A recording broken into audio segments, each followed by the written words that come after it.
கந்தசஷ்டி கவசத்துல ஒரு வரி வருது, ஒரு நாள் 36 கொண்டு. அதாவது கந்தசஷ்டி கவசத்தை ஒரு நாளைக்கு 36 முறை படிக்கணுமா. படிச்சா 7 மணி நேரம் ஆகும். நான் படிச்சிருக்கேன்.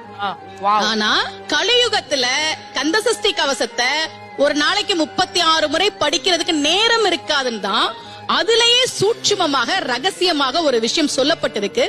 முருகனுடைய அருளால் நான் தெரிஞ்சுக்கிட்டேன். அதை நான் உங்களுக்கு சொல்றேன்.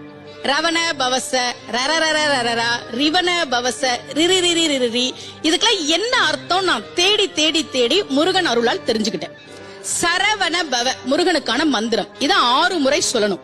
இப்ப சாவ தூக்கி பின்னாடி போட்டீங்கன்னா ரவண பவச, அத 6 முறை சொல்லணும். இப்ப ராவ தூக்கி பின்னாடி போட்டா வனப வசர, வாவ தூக்கி பின்னாடி போட்டா நபவ சரவ, இப்ப நாவ தூக்கி பின்னாடி போட்டா பவ சரவண, பாவ தூக்கி பின்னாடி போட்டா வசர வனப. ஒன்னொன்னையும் 6 முறை சொன்னா 6 × 6 36 வரும். இப்படி சொன்னால் 5 நிமிஷத்துல சொல்லிடலாம். கந்த சஷ்டி கவசத்தை 36 முறை சொன்ன பலன் கிடைக்கும்.